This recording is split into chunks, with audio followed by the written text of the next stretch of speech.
The sun sat heavy over Dry Creek, turning the dirt road into a glare of gold and dust.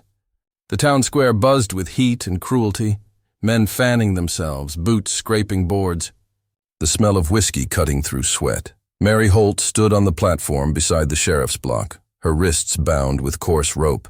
Her dress was clean but faded, her pride the only thing left worth stealing. Beside her, little Elsie clutched a broken silver locket. The hinge snapped, a tiny photo of her late father glinting inside. The sheriff raised his hat. "The Holt Ranch," he called. 70 acres of good water and a decent barn. Sold to cover debt. Laughter rippled through the crowd, thin, sharp, and eager. Men didn't come for land.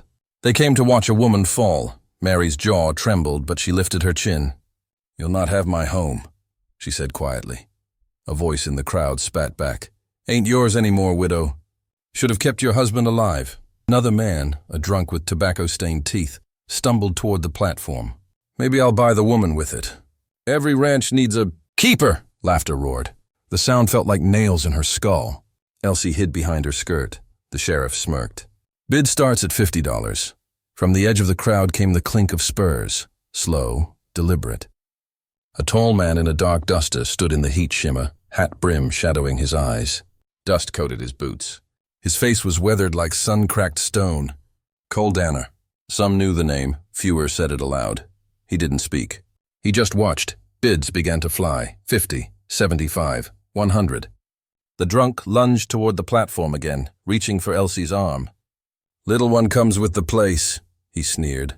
Mary slapped his hand away. "Touch her and I'll—" A single word sliced through the noise. "Enough."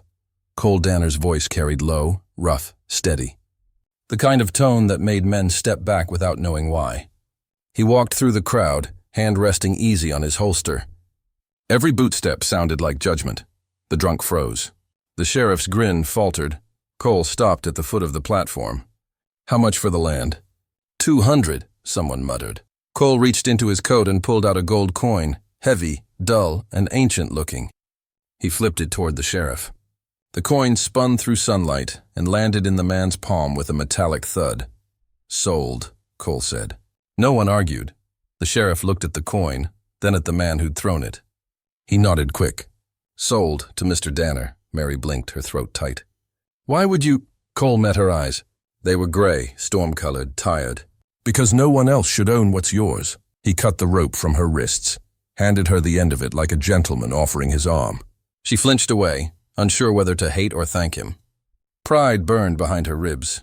The crowd began to drift off, murmuring. Someone whispered, "That's the outlaw from Red Mesa. The one who—" But Cole was already walking away, slow and deliberate, as if the noise couldn't touch him. Mary gathered her daughter, whispering, "Don't look back." Elsie didn't listen. She stared after the man until he vanished into the glare. Then softly she said the words that froze Mary where she stood. "Ma?" "What, sweetheart?" The child lifted the broken locket in her small hand. He looked sad. Mary's throat caught. "He's dangerous." Elsie shook her head, eyes full of quiet certainty no grown person could bear. "No, Ma. He just looks lonely." The words carried on the dry wind, following the cowboy down the road. Later, when the last wagons creaked away and the square emptied, Cole waited at the hitching post, horse reins in hand. The sheriff approached with the deed. "She'll be grateful," the man said. Cole didn't answer. He signed the paper with a single rough stroke, mounted his horse, and turned toward the dying sun. The coin, the deed, the crowd, none of it mattered. Only the echo of a little girl's voice did. "You need a wife," she'd said, tugging on her mother's skirt as Cole rode past. "And I need a father." Cole's hands tightened on the reins. For a long moment he didn't move. Then he tipped his hat low and rode west. Dust swallowing him whole. The wind carried the rest, soft, uncertain, but enough to start a story. The trail to Cole Danner's ranch wound through a canyon of gray stone and ghost pines. Rain hung heavy in the clouds, waiting to break. Mary sat in the wagon's shadow, holding Elsie close as the wind hissed through the sage. Cole rode ahead, silent, shoulders bent like the land itself had been riding him longer than she'd known. When the cabin came into view, half-rotted fence, a chimney leaning east, Mary felt her stomach twist. It looked like a man's heart left unattended. Cole dismounted without a word. He lifted Elsie down, handed Mary a blanket, and led them to the door. The hinges groaned in protest. Inside, the air smelled of oil, dust, and rain creeping in through the roof. "Won't last another winter," Mary said quietly. Cole nodded.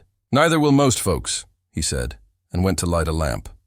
The small flame pushed back the dark. A photograph sat on the mantel, woman in a white dress, face scratched away with a knife. Mary turned from it quick. She felt like she'd stepped into someone's grave. Cole fetched tools, set them on the table, hammer, nails, rope. "You'll need these," he said. "For what?" "Keeping things together." His tone made it sound less about the house, more about her. Elsie, unbothered, explored the corners. Her laughter, small and bright, filled the hollow space. It startled Cole more than any gunshot. He turned toward her, a flicker of something almost like memory crossing his eyes. Mary caught it, then looked away.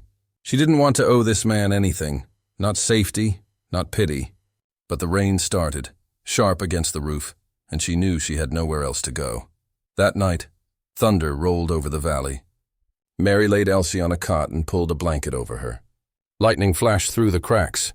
Sleep came in fragments.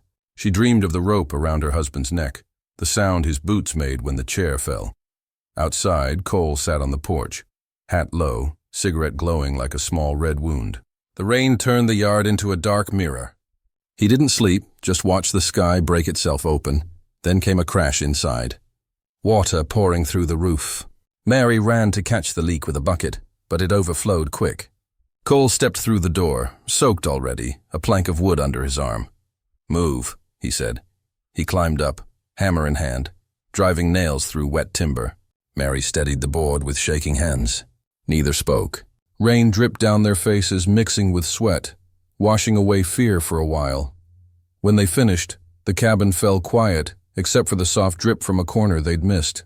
Cole looked down at her, hair stuck to her cheek, eyes tired but fierce. "You swing a hammer better than some men," he said. "And you talk less than most," she replied. It almost felt like a smile flickered there. Then it was gone. They sat by the dying fire until dawn, the storm easing to a whisper. Elsie stirred, climbed into Mary's lap, locket clutched tight. Cole stared at the small family before him, something he hadn't seen in years, and felt a sharp ache where his heart used to be. When he finally rose, Mary saw something flutter on the floor near the table.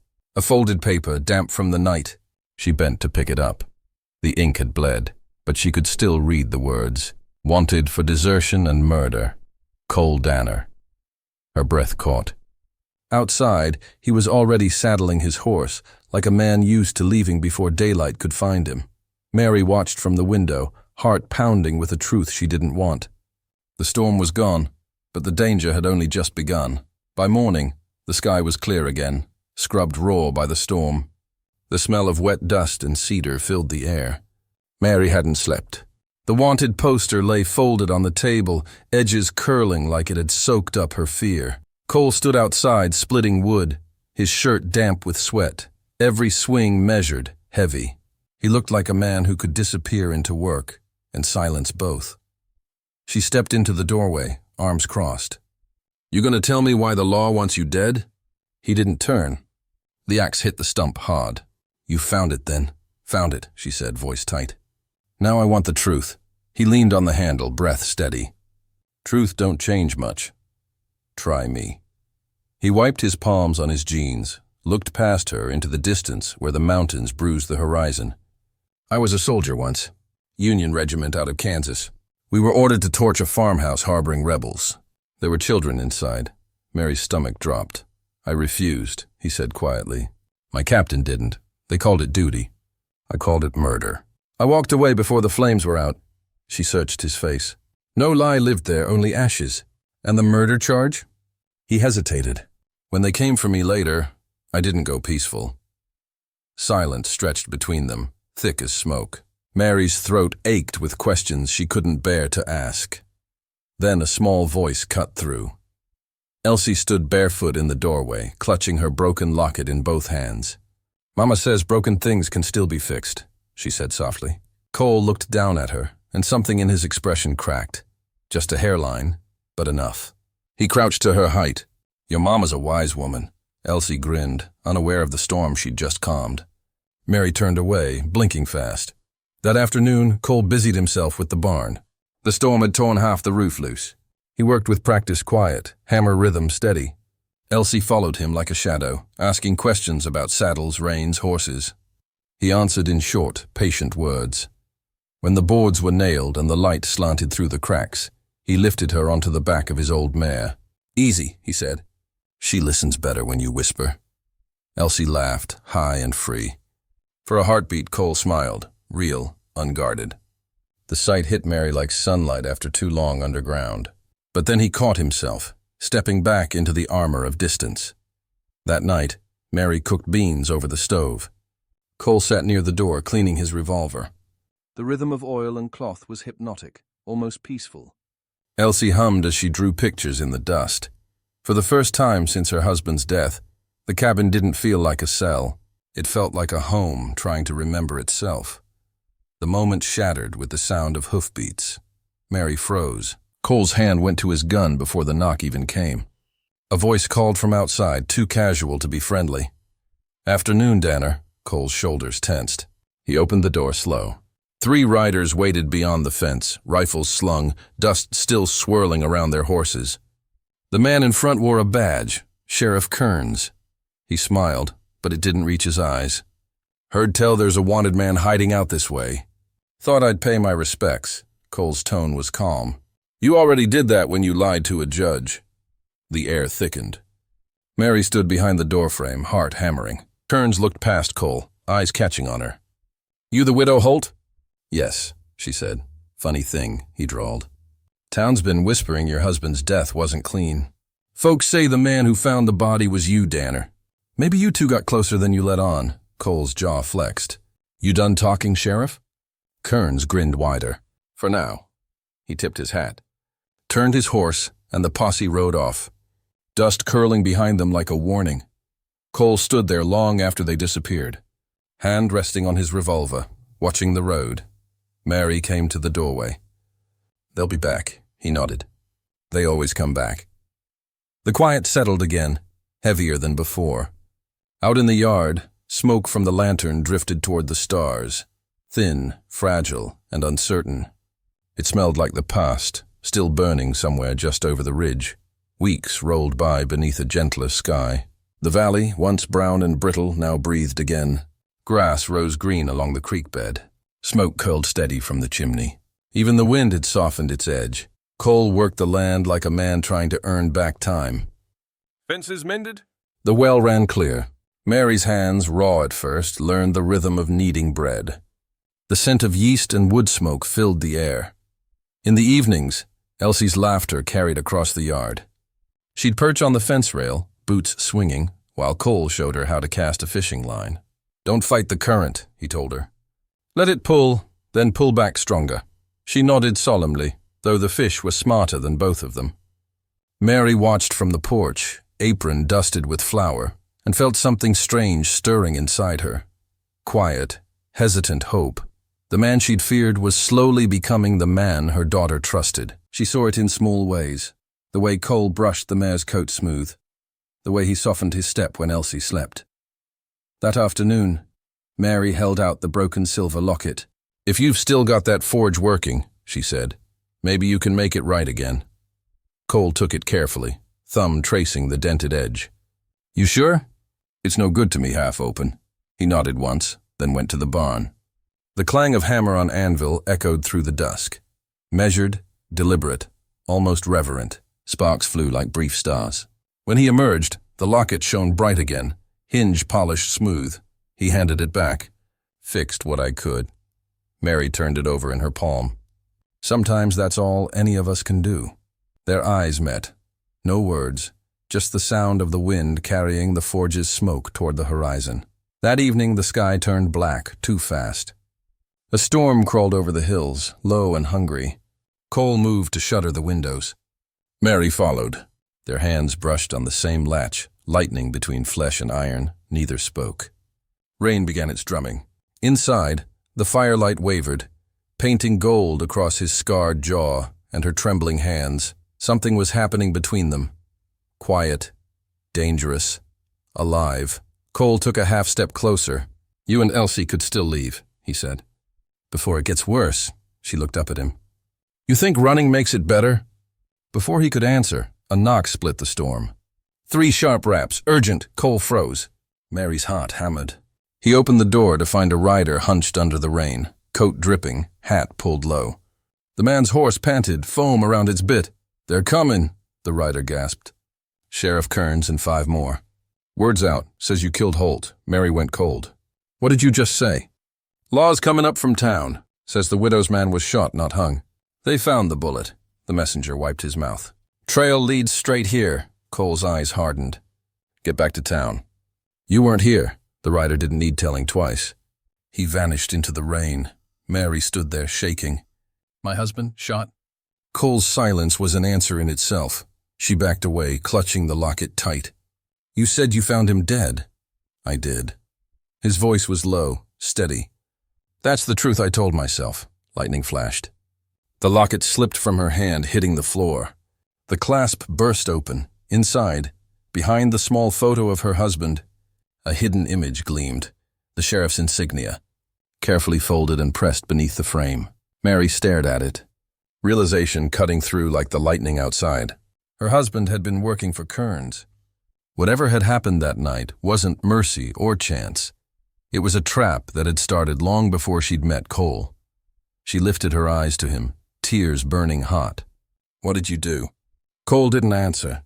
Outside, thunder rolled low across the valley, like the sound of a noose tightening. The smallest hope they'd built flickered in the wind. Caught between trust and fear, rain hammered the roof, drowning the valley in a relentless drum. Mary sat by the fire, locket in her hand, heart a cage of fear and anger. Cole paced near the doorway, coat soaked, eyes fixed on the shadows outside. He finally stopped, voice low, steady, but carrying a weight she could feel in her bones. "It wasn't murder," Mary's head snapped up. "What do you mean it wasn't murder?" He ran a hand through damp hair, eyes dark beneath the brim. "Holt, your husband. He was shot during a raid gone wrong. I found him. He begged me to end it before the flames took him, before the men did. I did what he asked. That's the truth." Mary's hand flew to her mouth. Silence filled the cabin, broken only by the storm outside. You killed him?" "I saved him," Cole said, voice breaking. "I ended his pain. But Kearns, he twisted it. Made it look like I murdered Holt, took the land, twisted the story to fit his law. He's always wanted what wasn't his." Mary felt her knees buckle, chest tightening. The firelight danced across his scarred face, and the rage in her veins collided with something she didn't expect. Understanding.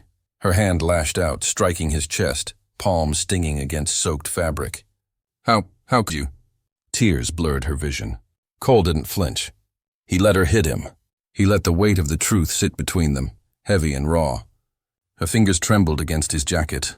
From the doorway, a small voice pierced the storm. "No!" Elsie clutched the broken silver locket, eyes wide. "Mama said you were a hero." The words cut sharper than bullets. The girl turned and bolted into the night, the rain swallowing her tiny form. Cole cursed under his breath and ran. Boots soaked, coat plastered to his back. He splashed through puddles across the wind-whipped meadow, following the sound of her sobs. At the riverbank, Elsie sat on the wet stones, locket pressed to her chest. The current tugged at the edges of the banks, angry and swift. "You weren't a hero," she cried. "You're a coward."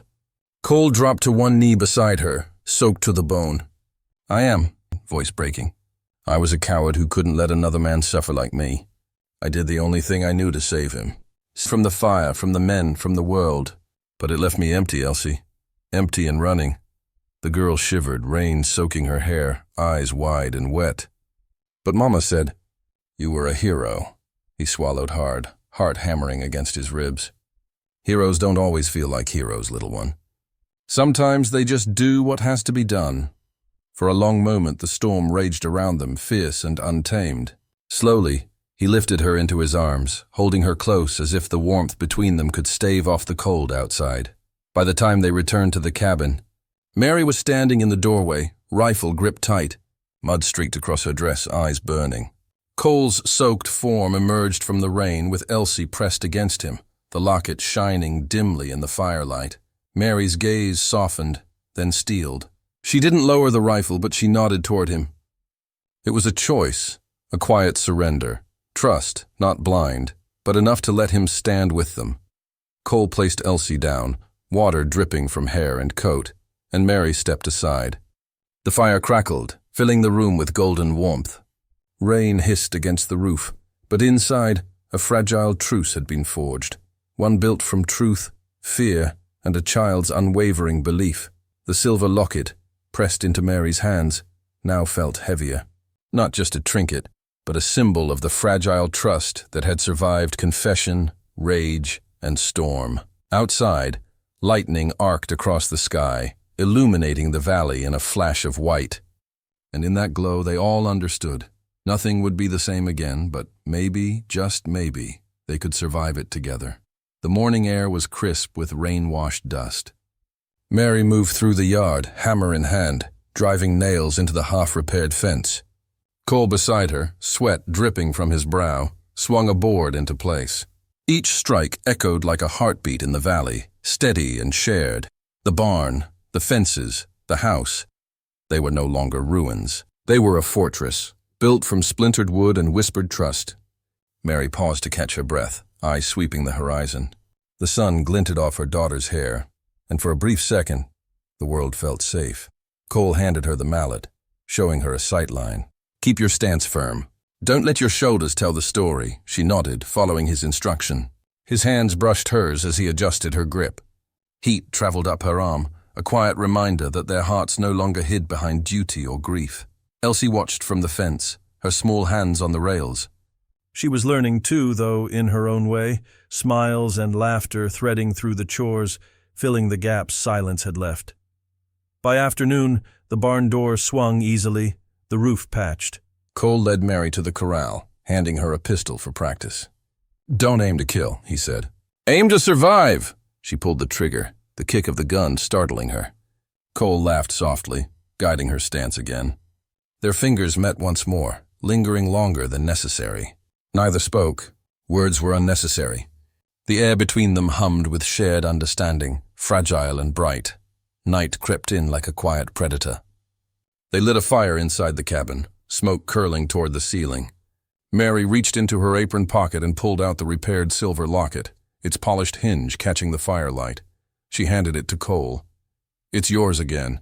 He took it, careful, reverent. Inside, she had pressed 2 small portraits, her face and Elsie's. "You said you had nothing left," she whispered. "Now you do," Cole's voice caught in his throat. He looked down at the tiny images, fingers brushing the edges of the paper. "I don't deserve it," he said, though his eyes betrayed the smallest flicker of hope. Mary's gaze softened. "Deserve it or not, it's yours. Just like this ranch. Just like us." The firelight danced across their features, warmth against the chill of the coming night. For a moment nothing existed but the glow and the steady beat of hearts finally sinking. Trust fragile and precious like the locket in his hands. Then, the sound cut through the quiet, hooves pounding against damp earth. Horses' breaths hissed in the dark, leather creaking, distant yet unmistakable. Cole's head snapped toward the window, eyes narrowing. "Kearns," he muttered. Mary felt the shift immediately, muscles tightening, senses sharpening. The danger they had feared, the one they had prepared for in whispered conversations and fortifying walls, had arrived. The firelight flickered against the polished metal of the locket. Cole held it close, the symbol of family and hope pressed to his chest. Mary reached out, touching his arm briefly, a silent promise. "Whatever comes," she said, voice steady, "we face it together." Cole nodded, jaw set. Outside, the rain began again, mixing with the thundering hooves. Their fortress stood small against the storm. But within its walls, trust and courage had begun to bloom. Fragile and defiant, Elsie stirred in her bed, unaware of the danger looming, dreaming of green grass and safe arms. And for the first time in weeks, Cole let himself imagine a future worth defending. The night pressed close, heavy with rain and the sound of distant riders. But inside, the fire burned and the silver locket gleamed, a tiny beacon of hope in a valley holding its breath. Before dawn, the valley held its breath. Mist clung to the ground, cold and wet, but the smell of smoke cut through before the first sun. Lanterns bobbed along the ridge. 5 riders, led by Sheriff Kearns, eyes hard, teeth clenched. The posse moved like wolves, deliberate and silent until the fire roared to life. Cole stood at the edge of the corral, pistols drawn, boots sinking in damp earth. The first flames licked the barn's roof, reflecting off the morning mist. Smoke curled in ribbons thick and choking.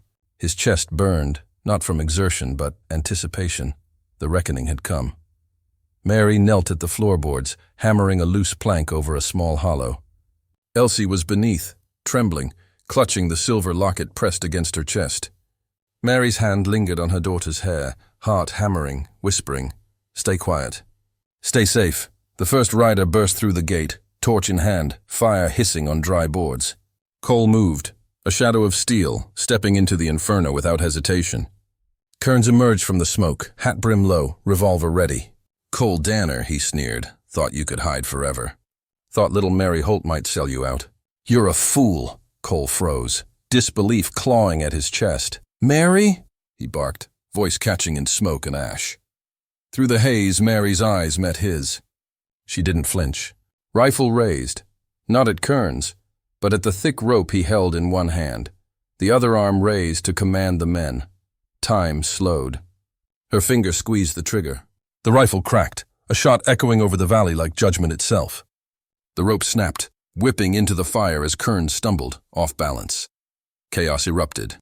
Flames roared as Cole dove forward, guns sweeping. The posse scattered, frightened by the fire and the sudden violence. Sparks rained down, setting dry fences alight, smoke filling eyes and lungs. Kearns recovered, sneer twisted with fury. "You'll hang yet, Danner," he yelled, firing. Cole's reflexes were sharp, firing back, each shot measured, precise. The world narrowed to smoke, firelight, and the hiss of flames licking wood. One final shot.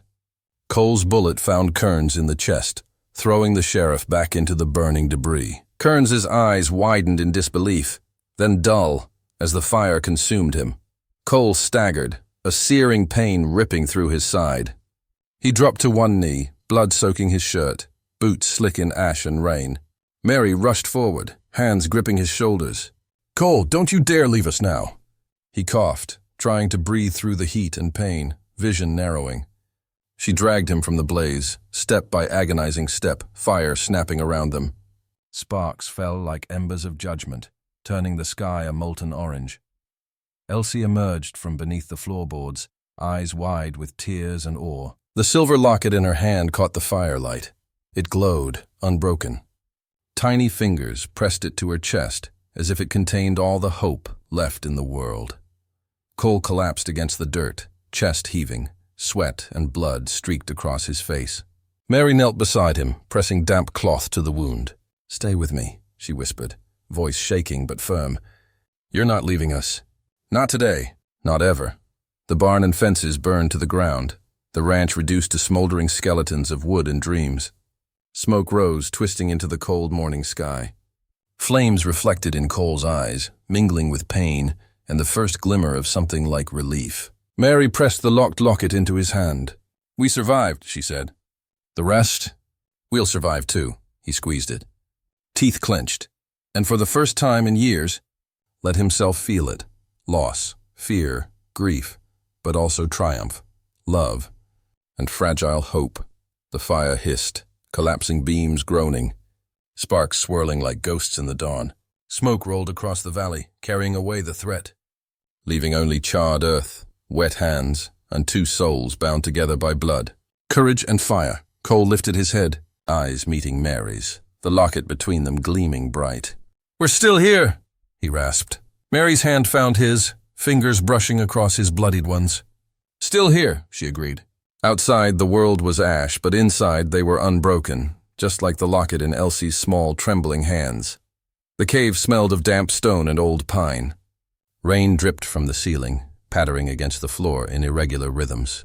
Cole lay on a bed of blankets, soaked and bleeding, half-conscious, fading in and out like smoke from the dying fire of the ranch. Mary crouched beside him, hands trembling as she pressed cloth to his wound. Each shallow breath he drew rattled like a loose hinge, but she refused to look away. She murmured stories of Elsie, her laughter, her stubborn insistence on feeding the horses even when it poured. "She tried to teach the cat to fish yesterday," Mary said softly. "You should have seen her face, like the world belonged to her alone." Cole stirred, muttering something between a prayer and a curse. His voice was rough, uneven. "Lord, forgive." Mary shook her head. "No forgiveness needed yet. Just breathe, Cole. You're still here. That's enough for now." The night stretched long. Candlelight flickered against the cave walls, shadows dancing in rhythm with his shallow breaths. Every time he faded, she whispered, a thread tying him back to life. Elsie's small victories, her endless questions, her stubborn love. Hours, or was it days, passed. Each sound outside the cave drew her eyes to the entrance, listening for danger, though all that came was the soft rush of the river nearby. She refused to let herself imagine losing him, not now, not after everything. Then, one gray morning, he stirred fully, eyes snapping open, searching the dim light. They found her first. Relief and disbelief flickered across his face. "Mary," his voice cracked, thin as smoke. She smiled, fingers brushing his cheek. "You made it. You're still here." From the back of the cave came a small voice, bright and unwavering. "Told you I needed a father!" Cole turned, and there was Elsie, mud on her boots, hair wet from rain, grin wide as sunlight through a storm. Something inside him shifted, cracking the stone around his heart. He reached for her, hands shaking. You still want me?" Her small arms clung around his neck, squeezing tight. "Of course. You promised." Cole's lips pressed to her hair, eyes wet, and he laughed. Rough, broken, but real. The fugitive, the man who had carried guilt like a second skin, felt something lighter, almost like freedom. Outside, smoke rose faintly where the ranch had burned. Charred beams still glowed in patches, but the world beyond the cave waited, patient and alive. Cole pushed himself upright, grimacing, feeling the soreness of wounds, the ache of the past. But beneath it, the spark of something he hadn't felt in years. Purpose. He gathered his boots and coat and walked to the riverbank, Elsie trailing beside him. Water rushed cold and fast over smooth stones. He dug quickly, hands raw, and buried the guns that had carried death and fear for so long. Each strike of soil over steel was a promise, to Elsie, to Mary, to himself. He stood finally, river water dripping from his hands, and looked back toward the cave. Mary waited, hair loose, face streaked with tears but smiling. The locket she had pressed into his hand glinted faintly in the sunlight, a tiny emblem of the life now worth protecting. Cole breathed deep, letting the river's chill wash over him. No longer hunted, no longer cursed, he was a father, a protector, and for the first time in a long while, a man with something worth living for. The wind carried laughter from the cave, Mary's voice, Elsie's giggle, and Cole let himself smile fully, unguarded. The long night was over, and though the world outside was scarred, inside, their small family had survived the storm. Spring rolled over the valley like a promise, brushing the charred earth with green shoots and wildflowers. The river hummed softly, carrying water and light toward the rebuilt ranch. Woodwork gleamed where smoke had blackened beams months ago. The new home rising sturdy and warm against the horizon. Cole moved through the fields, hands deep in the soil, guiding Mary as they planted rows of corn. Their laughter was quiet, soft as the wind, carrying a comfort neither had expected. Every glance, every brush of hands while pulling weeds spoke of trust rebuilt, of something fragile made strong. Elsie darted along the fence, barefoot, hair catching the sun like threads of gold. The silver locket glinted against her chest, whole and polished, the hinge no longer broken. She laughed as she chased a stray chicken, the sound a bright ribbon that wound around her parents' hearts. Cole paused to watch her, chest tightening. "She's fearless," he murmured. Mary smiled, leaning into his side. "She learned from us." The day stretched lazily, the air warm, carrying the scent of fresh soil and blossoms. Birds returned to the trees, singing in rhythms that had been silenced by fire and storm. Cole caught Mary's hand as they rested, thumb brushing the back of hers. For a long moment they didn't speak. No need. The land, the sun, the sound of life thriving spoke for them. As the sun dipped low, painting the sky in molten gold and rose, Cole stopped in the field. He turned toward Mary, eyes soft, voice low, almost reverent. "You were right," he whispered. "Broken things can be fixed." Mary traced her fingers along the curve of the locket around Elsie's neck, a quiet smile curving her lips. "Sometimes they just needed a place to belong," she said. Her gaze lifted to his, steady and warm. The weight of months of loss and fear finally eased between them. Cole let out a slow breath, relief and wonder mingling in his chest. They stood together in the field, shoulder to shoulder, watching the sunlight wane and the shadows stretch long. The valley seemed to exhale with them. The land healed, hearts mended. Elsie ran back toward them, cheeks flushed, hands outstretched, the locket gleaming in the golden light. Cole lifted her into his arms, holding her close, feeling the pulse of life in her small body. Mary joined them, hand resting on his shoulder, completing the circle that had once been fractured. In the distance, thunder rumbled softly, a gentle echo through the valley. But this time, it didn't bring fear. It sounded like peace, rolling over green fields and repaired fences, carrying the weight of storms survived and hearts healed. Cole pressed a kiss to Mary's temple, the warmth of sun and family around them. The silver locket caught the last rays of light, glimmering as if reflecting every struggle, every moment of hope that had led them here. For the first time in years, the valley felt like home, not just a place but a promise, and they were ready to belong together.